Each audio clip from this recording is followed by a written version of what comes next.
Dear students, welcome back to my channel. Homework ക്ലാസ്സിൻ്റെ പുതിയൊരു വീഡിയോയിലേക്ക് എല്ലാ കൂട്ടുകാർക്കും സ്വാഗതം. ഇന്ന് നമ്മുടെ ഇംഗ്ലീഷിൻ്റെ ക്ലാസ് ഉണ്ടായിരുന്നു. മൂന്നാമത്തെ യൂണിറ്റായ the little girl and the umbrella. ഈ ഒരു യൂണിറ്റാണ് നമ്മൾ പഠിച്ചു തുടങ്ങിയത് അല്ലേ. അപ്പോൾ കഴിഞ്ഞ ക്ലാസ്സിൽ നമ്മൾ കുറച്ച് കാര്യങ്ങളൊക്കെ പരിചയപ്പെട്ടിട്ടുണ്ടായിരുന്നു. ഈ ഒരു കഥയുടെ തുടക്കം നിങ്ങൾ പഠിച്ചു അല്ലേ. അതുമായി ബന്ധപ്പെട്ട നിങ്ങളുടെ റെയിനിലുള്ള ഒരു എക്സ്പീരിയൻസ് ഒക്കെ നമ്മൾ എഴുതി അത്തരം പ്രവർത്തനങ്ങളൊക്കെ ചെയ്തു. അപ്പോൾ ഇന്നത്തെ ക്ലാസ്സിൽ കഥയുടെ കുറച്ചുകൂടെ ഭാഗം നിങ്ങളെ പഠിപ്പിച്ചു. അതുപോലെ തന്നെ 2-3 വർക്കുകൾ തന്നിട്ടുണ്ടായിരുന്നു. നിങ്ങളുടെ ടെക്സ്റ്റ് ബുക്കിലെ ആക്ടിവിറ്റീസാണ് തന്നിട്ടുള്ളത്. ഒരു പ്രൊജക്റ്റ് വർക്ക് ഉണ്ടായിരുന്നു. അപ്പം ആ വർക്കുകളെല്ലാം ഞാൻ ഈ വീഡിയോയിൽ ഉൾപ്പെടുത്തിയിട്ടുണ്ട്. അപ്പം നിങ്ങൾ ഈ ക്ലാസ് മുഴുവനായിട്ട് കാണുക. ഇഷ്ടപ്പെട്ടാൽ കൂട്ടുകാർക്കൊക്കെ ഷെയർ ചെയ്ത് കൊടുക്കുക. അതുപോലെ തന്നെ ഇതുവരെ നമ്മുടെ ചാനൽ സബ്സ്ക്രൈബ് ചെയ്യാത്ത ആരെങ്കിലും ഉണ്ടെങ്കിൽ മറക്കാതെ സബ്സ്ക്രൈബ് ചെയ്യുക. നിങ്ങൾ സബ്സ്ക്രൈബ് ചെയ്തിട്ട് ആ ബെല്ലൈക്കൺ കൂടി അമർത്തിയാൽ മാത്രമേ ഞാൻ ക്ലാസ്സുകൾ ഇടുമ്പോൾ നിങ്ങൾക്ക് നോട്ടിഫിക്കേഷൻസ് ലഭിക്കുകയുള്ളൂ. അല്ലെങ്കിൽ പലരും ചോദിക്കാറുണ്ട്, ക്ലാസ് ഇട്ടില്ലേന്ന് പിന്നീട് കമൻറ്റ് ചെയ്യാറുണ്ട്. അപ്പോൾ നിങ്ങൾക്ക് ക്ലാസ് കിട്ടാത്തത് നിങ്ങൾ സബ്സ്ക്രൈബ് ചെയ്യാത്തതുകൊണ്ടും അതുപോലെ തന്നെ സബ്സ്ക്രൈബ് ചെയ്തിട്ട് ആ ബെല്ലൈക്കൺ കൂടെ ഒന്ന് ക്ലിക്ക് ചെയ്യണം. അപ്പോഴേ നിങ്ങൾക്ക് ക്ലാസ്സുകൾ കിട്ടുകയുള്ളൂ. ഓക്കെ, അപ്പോൾ നമുക്ക് സ്റ്റാർട്ട് ചെയ്യാം. അപ്പോൾ നമ്മുടെ ചാപ്റ്ററിൻ്റെ പേരൊക്കെ നമ്മൾ കഴിഞ്ഞ ക്ലാസ്സിൽ പരിചയപ്പെട്ടതാണ് അല്ലേ. Little girl and the umbrella. ആരുടെ കഥയാണിത്? ലില്ലി എന്ന് പറഞ്ഞ ഒരു പെൺകുട്ടിയുടെയും അവളുടെ ബ്രദർ ബേബിയുടെയും അല്ലേ. അപ്പോൾ കഴിഞ്ഞ ക്ലാസ്സിൽ നമ്മൾ എവിടെ വരെയാണ് പറഞ്ഞു നിർത്തിയെന്ന് ഓർക്കുന്നുണ്ടോ നിങ്ങൾ? ബേബിയും ലില്ലിയും പിന്നെ അവരുടെ കൂടെയുള്ള മറ്റൊരു കുട്ടി അല്ലേ. ഇവർ 3 പേര്, ഗ്രേസി എന്നാണ് ആ കുട്ടിയുടെ പേര്. ഇവർ 3 പേരും കൂടെ സ്കൂൾ വിട്ട് വരുമ്പോൾ പെട്ടെന്ന് മഴ വരുന്നു. അപ്പോൾ ബേബി ലില്ലിയോട് പറയുകയാണ്, നീ ഗ്രേസിയുടെ കുടയിലേക്ക് നിൽക്കാൻ പറയുകയാണ്. അവർക്ക് കുടയില്ല അല്ലേ. പക്ഷേ ഗ്രേസി അത് സമ്മതിക്കുന്നില്ല. അപ്പോൾ ലില്ലിക്ക് സങ്കടം വരുന്നു, ലില്ലി കരയുന്നു. അപ്പോഴത്തേനും മഴ വീണ്ടും കൂടുകയാണ്, ഹെവി ആവുകയാണ് അല്ലേ. അപ്പോൾ ആ കുട്ടി കരഞ്ഞുകൊണ്ട് ഓടുന്നു. അത്രയുമാണ് നമ്മൾ കഴിഞ്ഞ ക്ലാസ്സിൽ വായിച്ചത്. ബാക്കി ഭാഗം നമുക്ക് ആദ്യം ഒന്ന് വായിക്കാം, അതിനുശേഷം പ്രവർത്തനങ്ങൾ ചെയ്യാം. ഇന്ന് പഠിപ്പിച്ച പാർട്ട് ഇതാണ്, tears of rain. Lily took shelter in the verandah of a small shop on the country road. Lily എന്ത് ചെയ്തു? ആ ഗ്രാമത്തിൻ്റെ വഴിയിലെ ഒരു കടയുണ്ട്, ഒരു ചെറിയ കടയുണ്ട്. അതിൻ്റെ വരാന്തയിലേക്ക് കയറി നിന്നു. Her clothes and books were wet. അവളുടെ വസ്ത്രങ്ങളും ബുക്കുകളും നനഞ്ഞിരുന്നു. വെറ്റ് എന്ന് പറഞ്ഞാൽ എന്താണ്? നനയുക അല്ലേ. What really upset her was her books getting wet. അവളെ കൂടുതൽ അപ്സെറ്റ് ആക്കിയത് അല്ലെങ്കിൽ വിഷമത്തിലാക്കിയത് എന്തായിരുന്നു? അവളുടെ ബുക്സ് നനയുക എന്നതായിരുന്നു അല്ലേ. ബുക്സ് നനഞ്ഞതാണ് അവളെ കൂടുതൽ വിഷമിപ്പിച്ചത്. Standing in a corner of the verandah she started sobbing. വരാന്തയുടെ ഒരു കോർണറിൽ നിന്നുകൊണ്ട് അവൾ എന്ത് ചെയ്തു? She started sobbing. സോബിങ് എന്ന് പറഞ്ഞാൽ എന്താണ്? അവൾ തേങ്ങിക്കരയാനായിട്ട് തുടങ്ങി. She saw Gracy passing by with her umbrella. അപ്പോൾ അവളൊരു കാര്യം കണ്ടു. എന്താണ്? Gracie passing by with her umbrella. Gracie അവളുടെ കുടയും പിടിച്ചുകൊണ്ട് അതിലെ കടന്നു പോകുന്നത് അവൾ കണ്ടു. The raindrops flowing down from Lily's hair blurred her eyes as they mixed with her tears. Raindrops അവളുടെ മുടിയിൽ നിന്നും കണ്ണിലേക്ക് വീണ് കണ്ണുനീരും മഴത്തുള്ളികളും കൂടെ കൂടിക്കലർന്ന് അവളുടെ കാഴ്ച ബ്ലറാക്കി മാറ്റി, അതായത് അവ്യക്തമാക്കി മാറ്റി. ഓക്കെ, ഒന്നുകൂടെ വായിക്കാം. Lily took shelter in the verandah of a small shop on the country road. Her clothes and books were wet. What really upset her was her books getting wet. Standing in a corner of the verandah she started sobbing. She saw Gracy passing by with her umbrella. The raindrops flowing down from Lily's hair blurred her eyes as they mixed with her tears. Okay, എന്താണ് ഇനി ഇതിൻ്റെ ബാക്കി നോക്കാം. The bitter cold made her shiver and her teeth started to chatter. ആ ഭയങ്കരമായ തണുപ്പ് അവൾ വിറയ്ക്കാനായിട്ട് തുടങ്ങി ആ തണുപ്പിൽ. അത് മാത്രമല്ല, and her teeth started to chatter. അവളുടെ പല്ല് കൂട്ടിയിടിക്കാൻ തുടങ്ങി. Her dress was now completely drenched in the rain. അവളുടെ ഡ്രസ്സ് ഇപ്പോൾ മുഴുവനായിട്ടും മഴയിൽ നനഞ്ഞു കുതിർന്നു. ഡ്രെഞ്ച്ഡ് എന്ന് പറഞ്ഞാൽ നനഞ്ഞു കുതിരുക. Okay, she placed her slate and books on the floor. അവൾ അവളുടെ ബുക്കുകളും സ്ലേറ്റും ആ തറയിൽ വെച്ചു. She squeezed the edges of her skirt to drink water from it. അവൾ എന്ത് ചെയ്തു? എന്നിട്ട് ഷീ സ്ക്യൂസ്ഡ് എന്ന് പറഞ്ഞാൽ പിഴിഞ്ഞ് കളയുക. അവൾ അവളുടെ സ്കേർട്ടിൻ്റെ അറ്റം, എഡ്ജ് പിഴിഞ്ഞ് വെള്ളം കളഞ്ഞു. The edges of the skirt split. അപ്പോൾ എന്ത് സംഭവിച്ചു? The edges of the skirt split. അവളുടെ സ്കേർട്ടിൻ്റെ അറ്റം സ്പ്ലിറ്റ് ആയിപ്പോയി, മുറിഞ്ഞുപോയി അല്ലെങ്കിൽ കീറിപ്പോയി. It was a very old skirt, the only one she had. അതൊരു പഴയ സ്കേർട്ടായിരുന്നു, പഴയ പാവാടയായിരുന്നു. എന്താണ് അതിൻ്റെ പ്രത്യേകത? The only one she had. അവൾക്ക് ആകെ ഉണ്ടായിരുന്ന ഒരു പാവാട, ഒരു സ്കേർട്ടായിരുന്നു അത്. അവൾ പിഴിഞ്ഞപ്പോൾ അത് കീറിപ്പോയി. At home she always had to change into a bath towel. വീട്ടിൽ അവൾ എന്താ ചെയ്തുകൊണ്ടിരുന്നത്? ചേഞ്ച് ചെയ്യാൻ വേണ്ടിയിട്ട് എപ്പോഴും ഒരു ബാത്ത് ടവൽ അല്ലെങ്കിൽ ഒരു തോർത്ത് നമ്മൾ പറയും അല്ലേ, തോർത്ത് ചുറ്റിയാണ് അവൾ ആ ഡ്രസ്സ് മാറ്റിയിരുന്നത്. ഓക്കെ, ഒന്നുകൂടെ നോക്കൂ. The bitter cold made her shiver and her teeth started to chatter. Her dress was now completely drenched in the rain. She placed her slate and books on the floor. She squeezed the edges of her skirt to wring water from it. The edges of the skirt split. It was a very old skirt, the only one she had. At home she always had to change into a bath towel. Okay, next part എന്താ പറയുന്നത്? Lost childhood. എന്താണ് childhood എന്ന് പറഞ്ഞാൽ? കുട്ടിക്കാലം, ബാല്യകാലം. അതിനെക്കുറിച്ചാണ് പറയുന്നത്. Lily and her brother Baby had lost both their parents. ലില്ലിക്കും ലില്ലിയുടെ സഹോദരൻ ബേബിക്കും അവരുടെ മാതാപിതാക്കളെ നഷ്ടപ്പെട്ടിട്ടുണ്ടായിരുന്നു. അവരുടെ മാതാപിതാക്കൾ ചെറുപ്പത്തിലെ നഷ്ടപ്പെട്ടു. എങ്ങനെയാണ് നഷ്ടപ്പെട്ടത്? Their father died 3 years ago and their mother about a year ago. അവരുടെ ഫാദർ, അവരുടെ അച്ഛൻ 3 വർഷങ്ങൾക്ക് മുൻപ് മരിച്ചുപോയി. അമ്മയാണെങ്കിൽ 1 വർഷം മുൻപും. ദേ നൗ ലിവ്ഡ് വിത്ത് ദ ആണ്ട്, ദെയർ മദേഴ്സ് എൽഡർ സിസ്റ്റർ. ഇപ്പോൾ അവർ ആരുടെ കൂടെയാണ് ജീവിക്കുന്നത്? അവരുടെ അമ്മയുടെ മൂത്ത സഹോദരിയുടെ കൂടെ, അതായത് അവരുടെ ആൻറ്റിൻ്റെ കൂടെയാണ് ഇപ്പോൾ താമസിക്കുന്നത്. The fat dark aunt with a flat nose was a 50-year-old widow. ആൻറ്റിനെ കുറിച്ചാണ് പറയുന്നത് കേട്ടോ. ദ ഫാറ്റ് ഡാർക്ക് ആൻറ്റ് എങ്ങനെയായിരുന്നു? തടിച്ച കറുത്ത ഒരു ആൻഡായിരുന്നു അല്ലേ. വിത്ത് എ ഫ്ലാറ്റ് നോസ്, ഒരു പരന്ന മൂക്ക്. Was a 50-year-old widow. അവരൊരു 50 വയസ്സുള്ള വിധവയായിരുന്നു. വിഡോ എന്ന് പറഞ്ഞാൽ എന്താണ്? വിധവ, ഹസ്ബൻഡ് ഇല്ലാത്ത സ്ത്രീ, അവരെയാണ് നമ്മൾ വിഡോ എന്ന് പറയുക. Okay, she had a son in the army who send her 20 rupees every month.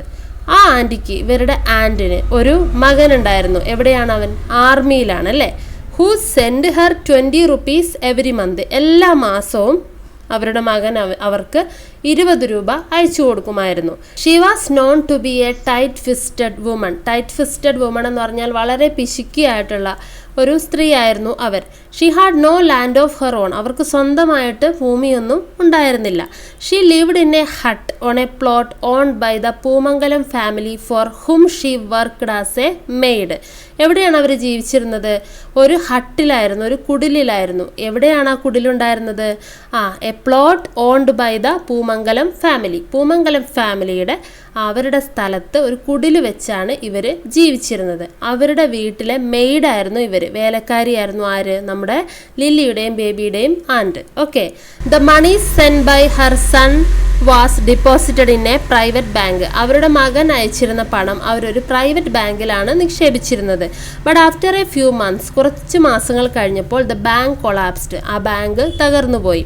The loss of money was unbearable to her and she started showing signs of insanity. ആ നഷ്ടപ്പെട്ട പണം അല്ലെങ്കിൽ പണം നഷ്ടപ്പെട്ടത് അവർക്ക് സഹിക്കാൻ പറ്റാവുന്നതിലും അപ്പുറമായിരുന്നു. അത് അവരെ ഭ്രാന്തിയാക്കി മാറ്റി, അല്ലെങ്കിൽ അവരുടെ മാനസിക നില തന്നെ തെറ്റിക്കുന്ന രീതിയിൽ ആയിരുന്നു. അപ്പോൾ ഒന്നുകൂടെ നമുക്ക് വായിക്കാം. She had a son in the army who send her 20 rupees every month. She was known to be a tight fisted woman. She had no land of her own. She lived in a hut on a plot owned by the Poomangalam family for whom she worked as a maid. The money sent by her son was deposited in a private bank, but after a few months the bank collapsed. The loss of money was unbearable to her and she started showing signs of insanity. Okay, പിന്നെ എന്താ നമുക്ക് വായിക്കാം. She took out all her anger on her niece Lily. ഈ aunty അവരുടെ ദേഷ്യമെല്ലാം തീർത്തിരുന്നത് ആരുടെ നേരെയായിരുന്നു? ലില്ലിയുടെ നേരെയായിരുന്നു. She behaved like a devil to her niece and nephew and often beat them up. അവർ ഒരു ഡെവിളിനെ പോലെയാണ് അവരുടെ നീസിനോടും നെഫ്യൂവിനോടും പെരുമാറിയിരുന്നത്. ആരായിരുന്നു അവരുടെ നീസും nephew? Lily and Baby. She hated the children going to school. ആ കുട്ടികൾ സ്കൂളിൽ പോകുന്നത് പോലും അവൾക്ക് ഇഷ്ടമായിരുന്നില്ല. She ordered them to draw water from well, wash clothes and do all the cooking. അവിടുത്തെ എല്ലാ ജോലികളും ആ കുട്ടികളെ കൊണ്ട് ആയിരുന്നു അവർ ചെയ്യിച്ചിരുന്നത്. എന്തൊക്കെയാണ്? ഡ്രോ വാട്ടർ ഫ്രം വെൽ, കിണറ്റിൽ നിന്നും വെള്ളം കോരിക്കൊണ്ടുവരിക, വാഷ് ക്ലോത്ത്സ്, വസ്ത്രങ്ങൾ കഴുകുക, and all the cooking. Okay. Baby was 11 years old and was studying in class 4. ബേബിക്ക് 11 വയസ്സായിരുന്നു പ്രായം. അത് അവൻ 4ാം ക്ലാസ്സിലാണ് പഠിച്ചുകൊണ്ടിരുന്നത്. Lily 3 years younger was in class 2. ലില്ലിയോ? ലില്ലി ബേബിയെക്കാളും 3 വയസ്സ് ഇളയതായിരുന്നു, 2ാം ക്ലാസ്സിലാണ് പഠിച്ചിട്ടുണ്ടായിരുന്നത്. They were perhaps the purest children in their school. അവരുടെ സ്കൂളിലെ ഏറ്റവും പാവപ്പെട്ട അല്ലെങ്കിൽ ദരിദ്രരായ കുട്ടികളായിരുന്നു. ഓക്കെ, അപ്പോൾ ഒന്നുകൂടെ വായിക്കാം. She took out all her anger on her niece Lily. She behaved like a devil to her niece and nephew and often beat them up. She hated the children going to school. She ordered them to draw water from well, wash clothes and do all the cooking. Baby was 11 years old and was studying in class 4. Lily, 3 years younger, was in class 2. They were perhaps the purest children in their school. ഇത്രയും പാർട്ടാണ് ഇന്നത്തെ ക്ലാസ്സിൽ പഠിപ്പിച്ചത്. അപ്പോൾ നിങ്ങൾക്ക് കഥ ഇപ്പോൾ ശരിക്കും മനസ്സിലായിട്ടുണ്ടെന്ന് വിചാരിക്കുന്നു. ഇനി നമുക്ക് ഇതുമായി ബന്ധപ്പെട്ട ആക്ടിവിറ്റീസ് നോക്കാം. അപ്പം ഇതിൽ നമ്മൾ കുറച്ച് പുതിയ വാക്കുകളൊക്കെ പരിചയപ്പെട്ടു. Shelter, sobbing, blurred, drenched, squeezed. Okay, അപ്പം ഈ വാക്കുകളൊക്കെ വെച്ച് ചില സെൻറ്റൻസുകൾ നമുക്കൊന്ന് വായിക്കാം. The mist, blurred, the driver's sight and the car hit against a tree. Mist എന്ന് പറഞ്ഞാൽ എന്താണ്? മഞ്ഞ് അല്ലേ? മഞ്ഞ് ഡ്രൈവറുടെ കാഴ്ചയെ തടസ്സപ്പെടുത്തി, അങ്ങനെ കാറ് ഒരു ട്രീയിൽ ഇടിച്ചു എന്നാണ് പറയുന്നത്. അപ്പോൾ ബ്ലഡ് ചെയ്യാന്ന് പറഞ്ഞിട്ടുണ്ടെങ്കിൽ അവ്യക്തമാക്കുക എന്നുള്ള അർത്ഥമാണ്. Ammu's dress was totally drenched as she played in the rain. Ammu മഴയിൽ കളിച്ചത് കൊണ്ട് അവളുടെ ഡ്രസ്സ് മുഴുവനായിട്ടും നനഞ്ഞു. ഓക്കെ, ഡ്രഞ്ച്ഡ് എന്ന് പറഞ്ഞാൽ നനയുക. While playing the little child fell down and started to sob. കളിച്ചുകൊണ്ടിരിക്കുമ്പോൾ ആ ചെറിയ കുട്ടി വീണു, എന്നിട്ട് എന്ത് ചെയ്തു? കരയാൻ തുടങ്ങി. സോബ് എന്ന് പറഞ്ഞാൽ കരയുക, തേങ്ങി കരയുക എന്നൊക്കെയുള്ള അർത്ഥമാണ്. She squeezed the lemon to take juice out of it. Squeezed എന്ന് പറഞ്ഞാൽ പിഴിയുക എന്നാണ്. അവൾ ലെമൺ പിഴിഞ്ഞു. എന്തിനു വേണ്ടിയിട്ടാണ്? ജ്യൂസ് എടുക്കാൻ വേണ്ടി. അപ്പോൾ സ്ക്യൂസ്ഡ് ഒരു പുതിയ വാക്കാണ്. അതുപോലെ തന്നെ ഷെൽട്ടർ. ഷെൽട്ടർ എന്ന് പറഞ്ഞാൽ അഭയം എന്നുള്ള അർത്ഥമാണ്. People took shelter in the nearby hill when the village was flooded. ഗ്രാമത്തിലാകെ വെള്ളപ്പൊക്കമുണ്ടായപ്പോൾ ആളുകൾ തൊട്ടടുത്തുള്ള മലയിൽ അഭയം പ്രാപിച്ചു അല്ലെങ്കിൽ രക്ഷ നേടി എന്നൊക്കെ പറയില്ലേ, അതാണ്. അടുത്തത് കൊളാപ്സ്ഡ്. എന്താണ് collapsed? The bank collapsed when all the investors started withdrawing their money. എല്ലാ നിക്ഷേപകരും പണം പിൻവലിക്കാൻ തുടങ്ങിയപ്പോൾ ബാങ്ക് തകർന്നു. തകരുക എന്ന് പറഞ്ഞാൽ ഫിസിക്കലി അല്ല കേട്ടോ ഇവിടെ ഉദ്ദേശിക്കണം. കെട്ടിടങ്ങൾ തകരുക എന്നുള്ള ആ രീതിയിലല്ല. ബാങ്ക് തകരുക എന്ന് പറഞ്ഞിട്ടുണ്ടെങ്കിൽ അവരുടെ ബാങ്കിൽ കൊടുക്കാനോ എടുക്കാനോ അല്ലെങ്കിൽ ഇടപാടുകൾ നടത്താനൊന്നും പറ്റാത്ത രീതിയിൽ പണമില്ലാതെ പോവുക, അല്ലെങ്കിൽ സാമ്പത്തികമായിട്ട് തകരുക എന്നുള്ള അർത്ഥമാണ്. ഓക്കെ, അടുത്തൊരു വാക്കാണ് ഇൻസേനിറ്റി. എന്താണ് ഇൻസേനിറ്റി? നമുക്ക് ഈ സെൻറ്റൻസ് വായിക്കുമ്പോൾ മനസ്സിലാവും. The man was admitted to a mental hospital when he showed signs of insanity. ചില ലക്ഷണങ്ങൾ കാണിച്ചു തുടങ്ങിയപ്പോൾ ആ മനുഷ്യനെ ഒരു മെൻ്റൽ ഹോസ്പിറ്റലിൽ അഡ്മിറ്റ് ചെയ്ത്. എന്ത് ലക്ഷണങ്ങളാണ്? മാനസിക നില തെറ്റിയ ലക്ഷണങ്ങൾ. അതിനാണ് ഇൻസേനിറ്റി എന്ന് പറയാം. അടുത്തത് devil. When angry the boy behaves like a devil. ദേഷ്യം വരുമ്പോൾ ആ കുട്ടി ഒരു ഡെവിളിനെ പോലെയാണ് പെരുമാറുന്നത്. അപ്പോൾ ഡെവിൾ എന്ന് പറഞ്ഞാൽ എന്താണ്? ചെകുത്താൻ എന്നാണ് ശരിക്കും അതിൻ്റെ അർത്ഥം. വളരെ പൈശാചികമായിട്ട് പെരുമാറുക എന്നൊക്കെ പറയില്ലേ, അതാണ് ഡെവിൾ. പിന്നെ അടുത്ത പ്രവർത്തനം ഇതായിരുന്നു, project work. Read the following sentences. The boys SAT quietly in the class. Children danced happily at the party. I was extremely excited to see the film star. ഈ 3 സെൻറ്റൻസിലും നിങ്ങൾ കണ്ടോ 3 വാക്കുകൾ അടിവരയിട്ടിട്ടുണ്ട്. ഏതൊക്കെയാണ്? Quietly, happily, extremely. ഈ വാക്കുകൾക്കൊരു പ്രത്യേകതയുണ്ട്. അതായത് ആ സെൻറ്റൻസിലെ action വേർഡിനെ ഒന്നുകൂടെ മോഡിഫൈ ചെയ്യുന്ന വാക്കുകളാണ് ഇവ. അതായത് ഇവയെ നമ്മൾ മോഡിഫയേഴ്സ് എന്ന് പറയും, മോഡിഫയിങ് വേർഡ്സ്. ഓക്കെ, അപ്പോൾ എങ്ങനെയാണ് ഇത് മോഡിഫൈ ചെയ്യുന്നത്? The boys sat quietly in the class. ആ ആൺകുട്ടികൾ ക്ലാസ്സിൽ നിശബ്ദരായി ഇരുന്നു. അപ്പോൾ കുട്ടികൾ ക്ലാസ്സിൽ ഇരിക്കുന്നു അല്ലെങ്കിൽ ഇരുന്നു എന്നതിനെ ഒന്നുകൂടെ മോഡിഫൈ ചെയ്യാനാണ് ക്വയറ്റ്ലി എന്ന വേർഡ് ഉപയോഗിച്ചത്, നിശബ്ദരായി. ഓക്കെ, അതുപോലെ അടുത്ത് നോക്കിക്കേ. Children danced happily at the party. കുട്ടികൾ പാർട്ടിയിൽ ഡാൻസ് കളിച്ചു. എങ്ങനെ? സന്തോഷത്തോടെ. അപ്പോൾ ഡാൻസ് കളിച്ചു എന്ന ആ ആക്ഷനെ മോഡിഫൈ ചെയ്യാനാണ് ഹാപ്പിലി എന്ന വേർഡ് ഉപയോഗിച്ചത്, അല്ലേ? മൂന്നാമത്തെ നോക്കിക്കേ. I was extremely excited to see the film star. ആ ഫിലിം സ്റ്റാറിനെ കാണാൻ എനിക്ക് വളരെയധികം എക്സൈറ്റ്മെൻറ്റ് ഉണ്ടായിരുന്നു. അപ്പോൾ എക്സ്ട്രീംലി എന്ന് പറഞ്ഞാൽ അറ്റ് ദ പീക്ക് എന്നുള്ള അർത്ഥമാണ്. വളരെയധികം, അല്ലെങ്കിൽ എത്രയാണോ അതിൻ്റെ ആ ഒരു ഹൈ എന്നൊക്കെ പറയില്ലേ, ഹയസ്റ്റ് എന്നൊക്കെ പറയില്ല, അതുപോലെ അത്രയ്ക്കും എക്സൈറ്റ്മെൻറ്റ് ഉണ്ടായിരുന്നു എന്ന് കാണിക്കാനാണ് എക്സ്ട്രീമിലി ഉപയോഗിച്ചത്. അപ്പോൾ ഇത്തരത്തിലുള്ള മോഡിഫയിങ് വേർഡ്സ് ഉണ്ട്. ഇത്തരത്തിലുള്ള വേർഡുകൾ കണ്ടുപിടിച്ച് എഴുതാനാണ് നമ്മുടെ പ്രൊജക്റ്റ് വർക്ക്. ഇതാ ഇവിടെ തന്നിട്ടുണ്ട്, ഞാൻ കാണിച്ചു തരാം. ഇത് കണ്ടോ, ഈ ഒരു ടേബിളിൽ തന്നിരിക്കുന്ന ആക്ഷൻ വേർഡ്സിന് സ്യൂട്ട് ആവുന്ന മോഡിഫയിങ് വേർഡ്സ് കണ്ടുപിടിക്കണം. എന്നിട്ട് അത് വെച്ചിട്ട് ഓരോ സെൻറ്റൻസ് എഴുതാനാണ് നിങ്ങളോട് പറഞ്ഞത്. ഓക്കെ, അപ്പം നമുക്ക് നോക്കാം എന്തൊക്കെയാണെന്നുള്ളത്. ആദ്യത്തെ വേർഡ് സാങ് ആയിരുന്നു, ആക്ഷൻ വേർഡ്. സാങ് എന്ന് പറഞ്ഞാൽ എന്താണ്? പാടി, അല്ലേ? പാടി എന്നുള്ളതിനെ മോഡിഫൈ ചെയ്യുന്ന ഒരു വേർഡ്. ഇപ്പം മലയാളത്തിൽ തന്നെ നിങ്ങൾ ചിന്തിച്ച് നോക്കിയേ. ഇപ്പോൾ ഒരാൾ പാട്ട് പാടി, നമുക്ക് വേണമെങ്കിൽ പറയാം മനോഹരമായിട്ട് പാടി, ഭംഗിയായിട്ട് പാടി എന്നൊക്കെ നമ്മൾ പറയില്ലേ. അപ്പോൾ ഇംഗ്ലീഷിൽ നമുക്ക് അതിനെ ബ്യൂട്ടിഫുള്ളി എന്ന് പറയാം. ഷൗട്ടഡ്, ഒച്ചയിട്ടു എന്നുള്ളതിനെ മോഡിഫൈ ചെയ്യാൻ എങ്ങനെ വേണമെങ്കിൽ പറയാം? വളരെ ശക്തമായി ഒച്ചയിട്ടു, അല്ലേ? ഉറക്കെ ഭയങ്കരമായിട്ട് ഒച്ചയിട്ടു എന്നൊക്കെ നമ്മൾ പറയില്ലേ, അതിന് നമുക്ക് ഹെവിലി എന്ന് പറയാം. ഡാൻസ് കളിച്ചു. ചാമിങ്ലി, അതിന് പറ്റുന്ന വേർഡാണ് ചാമിങ്ലി. അതായത് ചാമിങ്ലി എന്ന് പറഞ്ഞാൽ എന്താ പറയുക, ഭംഗിയായിട്ട് ഡാൻസ് ചെയ്തു എന്നുള്ള അർത്ഥമാണ്. ഫൗട്ട് എന്ന് പറഞ്ഞിട്ടുണ്ടെങ്കിൽ ഫൈറ്റ് ചെയ്യുക, അതായത് വഴക്കുണ്ടാക്കുക. അപ്പം അതിന് നമുക്ക് ഹാർഡ്ലി എന്ന വേർഡ് ഉപയോഗിക്കാം, ഹാർഡ്ലി. അതുപോലെ തന്നെ സെഡ്, പറഞ്ഞു, സംസാരിച്ചു അല്ലെങ്കിൽ പറഞ്ഞു, അതിന് നമുക്ക് കാംലി എന്ന് പറയാം, കാംലി. ക്രോസ്ഡ് എന്ന് പറഞ്ഞാൽ എന്തെങ്കിലും മുറിച്ച് കടക്കുക, ക്രോസ് ചെയ്യുക. അപ്പോൾ അതിന് ഞാൻ കൊടുത്തിരിക്കുന്ന മോഡിഫയിങ് വേർഡ് കെയർഫുള്ളി എന്നാണ്. ഇപ്പം നിങ്ങൾക്ക് ഇത് ശരിക്കും മനസ്സിലായിട്ടില്ലെങ്കിൽ നമ്മൾ സെൻറ്റൻസ് ഉണ്ടാക്കുമ്പോൾ കുറച്ചുകൂടെ കറക്റ്റായിട്ട് മനസ്സിലാവും കേട്ടോ. ആ സെൻറ്റൻസ് ഞാൻ കൊടുത്തിട്ടുണ്ട്, നമുക്ക് വായിക്കുമ്പോൾ നമുക്ക് ഒന്നുകൂടെ മനസ്സിലാവും. സ്പോക്ക് എന്ന് പറഞ്ഞാൽ എന്താണ്? സംസാരിക്കുക. സ്പോക്ക്, സംസാരിച്ചു. അതിന് ഞാൻ റീസൺലി എന്നാണ് കൊടുത്തിരിക്കുന്നത്. വെയിറ്റ് ചെയ്യുക, കാത്തിരിക്കുക. അതിന് പേഷ്യൻ്റ്ലി, ക്ഷമയോടെ. ടച്ച്ഡ്, സ്പർശിച്ചു. സോഫ്റ്റ്ലി ആണ് ടച്ച്ഡിന് കൊടുത്ത വേർഡ്, സോഫ്റ്റ്ലി. അടുത്തത് വാക്ക്ഡ്, നടന്നു എന്നുള്ളതിന് സ്ലോവ്ലി എന്നാണ് കൊടുത്തിരിക്കുന്നത്, പതുക്കെ നടന്നു. ടോക്ക്ഡ്, സംസാരിച്ചു. ജെന്റ്ലി, മര്യാദയോടെ സംസാരിച്ചു. റിപ്ലൈഡ്, മറുപടി പറഞ്ഞു. കാംലി എന്ന് പറഞ്ഞാൽ എന്താ പറയുക, ബഹളമൊന്നുമില്ലാതെ സാവധാനം മറുപടി പറഞ്ഞു എന്നുള്ള അർത്ഥം.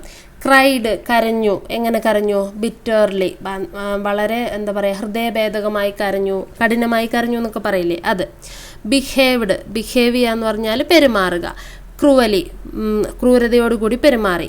ആൻസേർഡ്, ഉത്തരം കൊടുത്തു. ഫ്ലുവൻലി, അതായത് ഫ്ലുവൻ്റായിട്ട് ആൻസർ പറഞ്ഞു. ഇതുപോലെ ഒരുപാട് വാക്കുകളുണ്ട്, ഞാൻ എനിക്ക് കിട്ടിയ ഓരോ ഉദാഹരണങ്ങൾ കൊടുത്തു എന്നേ ഉള്ളൂ കേട്ടോ.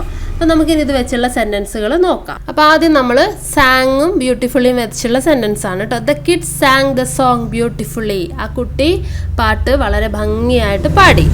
അടുത്തത് ഹിസ് ഫാദർ ഷൗട്ടഡ് ഹെവിലി. അവൻ്റെ അച്ഛൻ ഭയങ്കരമായിട്ട് ഒച്ചയിട്ടു. The princess danced charmingly in the party. രാജകുമാരി പാർട്ടിയിൽ മനോഹരമായി നൃത്തം ചെയ്തു. They hardly fought each other. അവർ വളരെ വിരളമായിട്ടേ വഴക്ക് കൂടാറുള്ളൂ. അതുപോലെ തന്നെ the officer said the explanation calmly. Officer explanation എന്ത് ചെയ്തു? കാമായിട്ട് പറഞ്ഞു. She crossed the road carefully. അവൾ ശ്രദ്ധയോടെ റോഡ് ക്രോസ് ചെയ്തു. The prime minister spoke to media recently. Prime minister ഈ അടുത്ത് മീഡിയയോട് സംസാരിച്ചു. People waited for doctor patiently. ആളുകൾ ക്ഷമയോടെ ഡോക്ടർക്ക് വേണ്ടി കാത്തിരുന്നു. She touched the flower softly. അവൾ വളരെ പതുക്കെ ആ പൂവ് തൊട്ടു. They walked slowly towards the door. അവർ പതുക്കെ ഡോറിന് നേരെ നടന്നു. The policeman talked gently to people. Policeman എന്ത് ചെയ്തു? മര്യാദയോടുകൂടി ആളുകളോട് സംസാരിച്ചു. He replied calmly in the court. അയാൾ വളരെ സാവധാനത്തിൽ അല്ലെങ്കിൽ വളരെ ശാന്തമായി കോടതിയിൽ മറുപടി പറഞ്ഞു. She cried bitterly. അവൾ കഠിനമായി കരഞ്ഞു. He behaved cruelly to his children. അയാൾ അയാളുടെ കുട്ടികളോട് വളരെ ക്രൂരമായി പെരുമാറി. She answered fluently in the interview. അവൾ ഇൻ്റർവ്യൂവിൽ ഫ്ലുവൻ്റ് ആയിട്ട് തന്നെ ആൻസർ പറഞ്ഞു. മനസ്സിലായല്ലോ. അപ്പോൾ ഇതുപോലെയാണ് നമ്മൾ ഇത് വെച്ച് സെൻറ്റൻസുകൾ ഉണ്ടാക്കേണ്ടത്. അപ്പം നിങ്ങൾക്ക് മനസ്സിലായെന്ന് വിചാരിക്കുന്നു. ഈ വാക്കുകൾ മാത്രമല്ല, ഒരുപാട് മോഡിഫൈയിങ് വേർഡ്സ് ഉണ്ട്, നമുക്ക് ഇതുപോലെ തന്നെ ഉപയോഗിക്കാവുന്നതാണ്. അപ്പോൾ നിങ്ങൾ കൂടുതലായിട്ട് കണ്ടുപിടിക്കുക. അടുത്ത പ്രവർത്തനം എന്തായിരുന്നു? ആക്ടിവിറ്റി 2 ആണ് കേട്ടോ. Read the passage given below. It was the season of rain. Lily and baby were on their way to school. It may rain soon, Lily said. Baby looked up. The sky was filled with clouds. A strong wind blew. It began to rain. Water mixed with mud was flowing through the road. അതായത് നമ്മുടെ text ബുക്കിൽ നമ്മളിപ്പോൾ വായിച്ച ആ ഒരു പാസേജാണ് തന്നിരിക്കുന്നത്. ഈ പാസേജിലെ ചില വേർഡ്സ് കണ്ടോ നിങ്ങൾ അണ്ടർലൈൻ ചെയ്തിരിക്കുന്നത്? Note the underline phrases in the passage. The phrase the season of rain can be replaced as rainy season. ഇതിൽ തന്നിരിക്കുന്ന ദ സീസൺ ഓഫ് റെയിൻ എന്ന് പറയുന്ന ഫ്രേസിനെ നമുക്ക് ഒറ്റ വാക്കായിട്ട് മാറ്റി എഴുതാം, അല്ലെങ്കിൽ 2 വാക്കുകൾ റെയിനി സീസൺ എന്ന് മാറ്റി എഴുതാം. ഓക്കെ, ഇതുപോലെ തന്നെ മറ്റുള്ളതിനെയും നിങ്ങളോട് മാറ്റി എഴുതാനായിട്ടാണ് പറഞ്ഞിരിക്കുന്നത്. ഓക്കെ, അപ്പം നമുക്ക് sky was filled with clouds അതിനെ മാറ്റി എഴുതണം. അതുപോലെ തന്നെ വാട്ടർ മിക്സഡ് വിത്ത് മഡ് അതും മാറ്റി എഴുതണം. എന്താണ് sky was filled with clouds? അതിനെ ഒറ്റ വാക്കിൽ എങ്ങനെ പറയും? ക്ലൗഡി സ്കൈ എന്ന് പറയും. വാട്ടർ മിക്സഡ് വിത്ത് മഡിനെ നമ്മൾ മഡി വാട്ടർ എന്ന് പറയും. മനസ്സിലായോ? അപ്പോൾ ഇതുപോലെ നിങ്ങൾക്ക് അത് മാറ്റി എഴുതാവുന്നതാണ്. ഓക്കെ, ഇനി ആക്ടിവിറ്റി 3. I have a talking parrot, Jeena said. Binu and Mubeena went to Jeena's house. എനിക്കൊരു ടോക്കിംഗ് പാരറ്റ്, സംസാരിക്കുന്ന തത്തയുണ്ടെന്ന് ജീന പറഞ്ഞു. അപ്പോൾ ബിനുവും മുബീനയും ജീനയുടെ വീട്ടിൽ പോയി. They saw a parrot, it could speak. അവരൊരു പാരറ്റിനെ കണ്ടു, അത് സംസാരിക്കുന്നതാണ്. It is an English parrot, Jeena said. ഇതൊരു ഇംഗ്ലീഷ് പാരറ്റ് ആണെന്ന് ജീന പറഞ്ഞു. Make it speak, Mubeena said. അതിനെ സംസാരിപ്പിക്കൂ, മുബീന പറഞ്ഞു. What is your colour, Jeena asked her parrot. നിന്റെ കളർ എന്താണെന്ന് ജീന അതിനോട് ചോദിച്ചു. I am green, the parrot replied. എൻ്റെ കളർ പച്ചയാണെന്ന് പാരറ്റ് റിപ്ലൈ ചെയ്തു. Wow, it is really an English parrot, Binu and Mubeena said together. ഇതൊരു ഇംഗ്ലീഷ് പാരറ്റ് ആണെന്ന് ബിനുവും മുബീനയും പറഞ്ഞു. The went near the parrot and stretched their hands to touch it. അവർ പാരറ്റിൻ്റെ അടുത്ത് ചെന്ന് അതിനെ തൊടാനായിട്ട് കൈനീട്ടി. Listen friends, be careful. If you don't ask questions it will get angry and peck you. Binu and Mubeena were worried. അപ്പോൾ എന്ത് ചെയ്തു? ജീന പറഞ്ഞു, കൂട്ടുകാരെ, നിങ്ങൾ ചോദ്യങ്ങൾ ചോദിച്ചില്ലെങ്കിൽ അതിന് ദേഷ്യം വന്നത് നിങ്ങളെ കൊത്തും. They did not know how to ask questions. അവർക്കറിയില്ല എങ്ങനെ ക്വസ്റ്റ്യൻസ് ചോദിക്കണമെന്ന്. I can help you, see what I ask, Jeena said. ഞാൻ നിങ്ങളെ സഹായിക്കാമെന്ന് ജീന പറഞ്ഞു. Jeena, where is your mother? അപ്പോൾ പാരറ്റ് പറയാണ്, my mother is in London. എൻ്റെ അമ്മ ലണ്ടനിലാണ്. Jeena, Mubeena, now it is your turn. Who are you? അപ്പോൾ മുബീന അടുത്ത ക്വസ്റ്റ്യൻ ചോദിക്കുകയാണ് കേട്ടോ, നീ ആരാണ്? Mubeena asked in A law voice. The parrot was happy. It replied, I am a parrot. ഞാനൊരു പാരറ്റ് ആണെന്ന് അത് റിപ്ലൈ ചെയ്തു. Oh, that is good, come on Binu, now you try. Can you help Binu frame some questions? അപ്പോൾ ബിനുവിൻ്റെ turn ആയപ്പോൾ Binu questions ചോദിച്ചില്ല. So ബിനുവിനെ ഒന്ന് ഹെൽപ്പ് ചെയ്യാമോ എന്നാണ് നമ്മളോട് ചോദിക്കുന്നത്. Make use of the tips given in the table. അപ്പോൾ ഈ ടേബിളിൽ കുറച്ച് ആൻസേഴ്സ് തന്നിട്ടുണ്ട്, അതിൻ്റെ ക്വസ്റ്റ്യൻസ് ആണ് നമ്മൾ ചോദിക്കേണ്ടത്. I am Tweety, I am in a cage, I am talking, I am sad because I have no friends, it's in October, I am not fine. ഇതൊക്കെ ഉത്തരങ്ങളാണ്. അപ്പം നിങ്ങൾ അതിൻ്റെ ചോദ്യങ്ങൾ ചോദിച്ച് ബിനുവിനെ ഹെൽപ്പ് ചെയ്യണം. ഓക്കെ, അപ്പം നമുക്ക് ചോദിക്കാം. ആദ്യത്തെ ചോദ്യം എന്തായിരുന്നു? I am Tweety. അപ്പോൾ എന്താണ് അതിന് ചോദിക്കേണ്ടത്? What is your name? അടുത്ത ചോദ്യം I am in a cage. അപ്പം നമുക്ക് എന്ത് ചോദിക്കാം? വേർ ഡു യു ലീവ്, അല്ലേ, എവിടെയാണ് നീ ജീവിക്കുന്നത്? അടുത്തായിട്ട് പാരറ്റ് പറഞ്ഞു ഐ ആം ടോക്കിംഗ്, ഞാൻ സംസാരിക്കുകയാണ്, അല്ലേ. അപ്പോൾ നമുക്ക് എന്ത് ചോദിക്കാം? What are you doing? Then parrot പറയാണ് I am sad because I have no friends, ഞാൻ വളരെ വിഷമത്തിലാണ്, എനിക്ക് ഫ്രണ്ട്സ് ഇല്ല. അപ്പോൾ നമുക്ക് എന്ത് ചോദിക്കാം? Why you look so gloomy, നീ എന്താണ് ഗ്ലൂമി ആയിട്ടിരിക്കുന്നത്, അല്ലേ. അടുത്ത പാരറ്റ് പറയുന്നത് ഇറ്റ് ഈസ് ഇൻ ഒക്ടോബർ, അത് ഒക്ടോബറിലാണ്. അപ്പം നമുക്ക് അതിൻ്റെ ചോദ്യമായിട്ട് എന്ത് ചോദിക്കാം? വെൻ ഈസ് യുവർ ബർത്ത്ഡേ, അല്ലേ. ദെൻ പാരറ്റിൻ്റെ answer I am not fine. അപ്പം നമുക്ക് ചോദിക്കാം ഹൗ ആർ യു, അല്ലേ. ഈ രീതിയിൽ നമുക്ക് ചോദ്യങ്ങൾ തയ്യാറാക്കാം. ഓക്കെ, അപ്പോൾ ഇത്രയേ ഉള്ളൂ ഇന്നത്തെ ക്ലാസ്സുമായി ബന്ധപ്പെട്ട പ്രവർത്തനങ്ങൾ. എല്ലാ പ്രവർത്തനങ്ങളും തന്നെ ഞാൻ ഉൾപ്പെടുത്തിയിട്ടുണ്ട്. ഇനി ഏതെങ്കിലും പ്രവർത്തനങ്ങൾ വിട്ടുപോയിട്ടുണ്ടെങ്കിൽ നിങ്ങൾ കമൻറ്റ് ചെയ്യുക. അതുപോലെ തന്നെ ക്ലാസ് ഇഷ്ടപ്പെട്ടാൽ കൂട്ടുകാർക്കൊക്കെ ഷെയർ ചെയ്ത് കൊടുക്കാൻ മറക്കരുത്. ചാനൽ ഇതുവരെ സബ്സ്ക്രൈബ് ചെയ്യാത്ത ആരെങ്കിലും ഉണ്ടെങ്കിൽ മറക്കാതെ ചാനൽ സബ്സ്ക്രൈബ് ചെയ്യുക. അപ്പോൾ നമുക്ക് അടുത്തൊരു ക്ലാസ്സിൽ കാണാം. ബൈ.